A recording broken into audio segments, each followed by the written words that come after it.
ನಾನು ಡಾಕ್ಟರ್ ವೆಂಕಟೇಶ್ ಅಂತ ಹೇಳಿ ರಿಟೈರ್ಡ್ ಪ್ರೊಫೆಸರು. ಹಿಂದೆ ನ್ಯಾಷನಲ್ ಕಾಲೇಜಲ್ಲಿ ಆಕ್ಸ್ಫರ್ಡ್ ಕಾಲೇಜ್ ಸೀನಿಯರ್ ಪ್ರೊಫೆಸರಾಗಿ ವರ್ಕ್ ಮಾಡಿದೆ. ಮ್ಯಾಥ್ಸ್ ಪ್ರಾಜೆಕ್ಟು ತುಂಬ ಪ್ರಿಫರ್ ಮಾಡಿದ್ವು. ಬೇರೆ ಕಡೆ ಎಲ್ಲ ಯೋಚನೆ ಮಾಡಿ ಸುತ್ತಾಡಿ ಕಡೆ ನಮ್ಮ ಮನಸ್ಸು ಹಿಡಿಸೋದು DS maths project. ತುರಳಿನಲ್ಲಿರೋ Swastik project ನಾವು ಒಂದು ಬುಕ್ ಮಾಡಿದ್ವಿ. 2 ರೂಮ್ಸ್ದು ಅಪಾರ್ಟ್ಮೆಂಟು. ರೇಟ್ ರೀಸನಬಲ್ ಆಗಿದೆ ಮೊದಲನೇದು. ಎರಡನೇದಲ್ಲಿ ಆಫೀಸರ್ಸು ತುಂಬ ಆತ್ಮೀಯವಾಗಿ ಕೋಆಪರೇಟಿವ್ ಆಗಿ ಕೆಲಸಗಳು ಮಾಡ್ತಾರೆ. 3-4 ಸಲ ಮಸ್ತಾಕವ್ರು ಕೂಡ ನಮ್ಮ ಮನೆಗೆ ಬಂದು ಗೈಡ್ ಮಾಡಿ ಹೋಗಿದ್ದಾರೆ. ಆಮೇಲೆ ಆ ಮನಿ ನಾವು ಕೊಡಬೇಕಾದ್ರೂ ಕೂಡ ಚೆಕ್ ಮೂಲಕ ಕ್ರಾಸ್ ಚೆಕ್ ಮೂಲಕ ಕೊಡ್ತಾಯಿದ್ದೀವಿ. ಅವ್ರು ಡಿಮಾಂಡ್ ನೋಟಿಸ್ ಕಳಿಸ್ತಾರೆ. ಆದರೆ ಅಂಥ ರಿಜಿಡ್ಡಾಗಿಲ್ಲ ಅವರು. They are not rigid.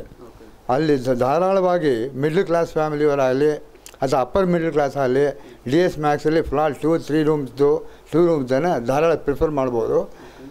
Of course ನಾನು ಸಿವಿಲ್ ಇಂಜಿನಿಯರ್, ನಾನು ಕ್ವಾಲಿಟಿ ವಿಷಯ ಗೊತ್ತಿಲ್ಲ. ಆದರೆ ನಾನು ಕೇಳಿದ ಪ್ರಕಾರ ಕೆಲಸ ಎಲ್ಲ ಚೆನ್ನಾಗಿ ಆಗ್ತಾಯಿದೆ ಅಂತ ಹೇಳ್ತಾರೆ. ನಾನು ನಮ್ಮ ಅಡ್ವೊಕೇಟ್ ರೆಫರ್ ಮಾಡಿದಾಗ ಯಾವ ಥರ ಪ್ರಾಬ್ಲಮ್ ಇಲ್ಲ, ಲೀಗಲ್ಲಾಗಿ ಏನೂ ತೊಂದರೆ ಇಲ್ಲ, ಮುಂದೆ ಹೋಗ್ಬೋದು ಅಂತ ಹೇಳಿದ್ರು. ಅವರ ಇನ್ಸ್ಟ್ರಕ್ಷನ್ ಪ್ರಕಾರ ಆಮೇಲೆ ಇಲ್ಲಿ ಮಸ್ತಾಕ್ ಮತ್ತು ಅವರ ಫ್ರೆಂಡ್ ಜೊತೆ ಮಾತಾಡೋ ರೀತಿಯಲ್ಲಿ ನಾವು ಫಸ್ಟ್ ಇದನ್ನು ಪ್ರಿಫರ್ ಮಾಡೋದು. ನಾವು ಹೋದಾಗೆಲ್ಲನೂ ಕೂಡ ತುಂಬ ಆತ್ಮೀಯವಾಗಿ ಮೀಟ್ ಮಾಡ್ತಾರೆ, ಮಾತಾಡ್ತಾರೆ. ನಮ್ಗೆ ಅಲ್ಲೇನು ಅನುಭವ ಇಲ್ಲದೆ ಅದು ನಾವು ಕೆಲವು ಡೌಟ್ಗಳು ಹೇಳಿದಾಗ ತುಂಬ ಕ್ಲಾರಿಫೈ ಮಾಡ್ತಾರೆ ಅವರು. ಅದರಲ್ಲೇನು ಯಾವ ಥರ ಡೌಟೂ ಇಲ್ಲ. ಅಲ್ಲಿ ನಮಗೆ ಪೂರ್ಣವಾಗಿ ಸ್ಯಾಟಿಸ್ಫೈ ಆಗಿದೆ. ನಾವು ಕೂಡ ನಮ್ಮ ಕ್ಲೋಸ್ ಫ್ರೆಂಡ್ಸ್ ಹೋದ ರಿಲೇಟಿವ್ಸ್ಗಳಿಗೆ ಸಮಯ ಬಂದಾಗ DS ಮ್ಯಾಥ್ಸ್ ಪ್ರಿಫರ್ ಮಾಡ್ಬೋದು. ಕ್ಯಾಶುಯಲ್ ಟಾಕ್, ನಾರ್ಮಲಾಗಿ ಮಾತಾಡ್ತಾ ಹೇಳ್ತಾ ಇದ್ದೀವಿ. ಸೂಟಬಲ್ ಆಗಿ ಬಂತು ಅಂದರೆ ಧಾರಾಳ ನಾವು ರೆಫರು ಮಾಡ್ತೀವಿ. ಅದು ಒಂದು ಪಾರ್ಟ್ ಆಯಿತು. ಇನ್ನೊಂದು ಪಾರ್ಟ್ ಏನು ಅಂತಂದರೆ ಈಗಾಗಲೇ ಸುಮಾರಾಗಿ ಪೇ ಮಾಡಾಗಿದೆ. 2 ಇಯರ್ಸ್ ಒಳಗೆ ಅಂತ ಹೇಳಿದ್ರು. ಹೆಚ್ಚು ಕಡಿಮೆ ಅಷ್ಟೊಳಗಡೆ ಎಲ್ಲ ಕಂಪ್ಲೀಟ್ ಆಗ್ಬೋದು ಅನ್ಸುತ್ತೆ ನನ್ನ ಪ್ರಕಾರ. ನನಗೆ ಸಿವಿಲ್ ಏನು ಗೊತ್ತಿಲ್ಲದವರು ಕೂಡ ಆ ಟೈಮ್ ಒಳಗೆ ಮುಗಿಯೋ ಚಾನ್ಸಸ್ ಅವಕಾಶಗಳು ಜಾಸ್ತಿ ಇರುತ್ತೆ.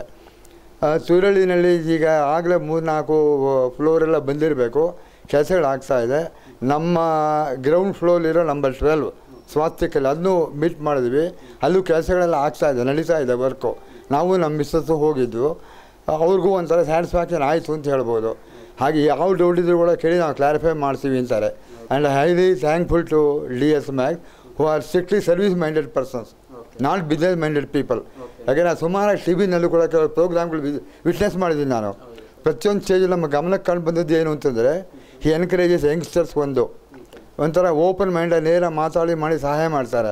ಕ್ರಿಕೆಟ್ ಮ್ಯಾಚ್ಗಳು ಕೂಡ ಎಲ್ಲ ಕಡೆ DS ಮ್ಯಾಥ್ಸ್ ಇದೆ ನಾವು ನೋಡಿದ್ದೀವಿ. ಕೆಲವು ಫಂಕ್ಷನ್ಗಳು ನೋಡಿದ್ದೀವಿ. ಅಂದರೆ as such I am fully satisfied with DS maths, their work. I expect also good quality from them. Thank you very much.